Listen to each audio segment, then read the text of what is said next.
அம்பேத்கர் பிறந்த தினத்தை முன்னிட்டு விசிக நிர்வாகிகள் நீலச்சட்டை அணிந்து கோயம்பேடு மார்க்கெட் முதல் அம்பேத்கர் சிலை வரை பேரடியாக சென்றதால் போக்குவரத்து நெரிசல் ஏற்பட்டது.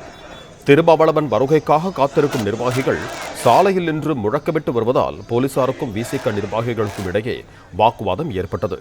இது தொடர்பான கூடுதல் விவரங்களோடு இணைகிறார் எமது செய்தியாளர் மகேந்திரன். வணக்கம் மகேந்திரன், உங்களிடம் இருக்கும் தகவல்களை சொல்லுங்க.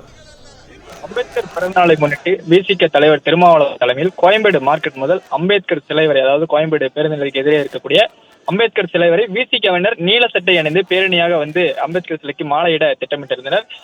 திருமாவளவன் வருவதற்கு முன்பே இந்த பேரணி தொடங்கிய நிலையில் பேரணியாக வந்தவர்கள் கோயம்பேடு பேருந்து நிலையத்துக்கு எதிரே சாலையில் நின்று சாலையை மறித்து நின்று முழக்கமிட ஆரம்பித்தனர். கிட்டத்தட்ட அரை மணி நேரத்திற்கு மேலாக சாலையை மறித்து நின்று விசிகவினர் தொடர்ச்சியாக முழக்கமிட்டதால் இந்த சாலையில் போக்குவரத்து நெரிசல் ஏற்பட்டது. கிட்டத்தட்ட அரை கிலோமீட்டர் தூரத்திற்கு பேருந்துகள், கார் உள்ளிட்ட வாகனங்கள் அணிவகுத்து நிற்கக்கூடிய ஒரு சூழலானது ஏற்பட்டிருந்தது.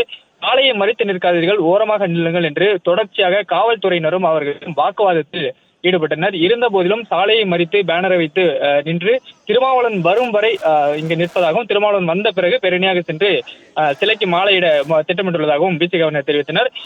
தொடர்ச்சியாக வாக்குவாதத்தில் ஈடுபட்ட காவல்துறையினர் ஓரமாக அப்போது கூட சாலையிலிருந்து முழுமையாக வெளியேற்றாமல் சாலையின் ஓரமாகவாது நில்லுங்கள் அப்படின்னு சொல்லிட்டு அறிவுறுத்திய பிறகு தற்பொழுது சாலையின் ஓரமாக நின்று காத்திருக்கின்றனர். தற்பொழுது வரை திருமாவளவன் வராத காரணத்தால் தொடர்ச்சியாக அவர்கள் அந்த சாலையின் ஓரத்திலே, அதாவது கோயம்பேடு பேருந்து நிலையத்துக்கு எதிரே இருக்கக்கூடிய அந்த நெடுஞ்சாலையின் ஓரத்தில் நின்று முழக்கமிட்டு வருகின்றனர்.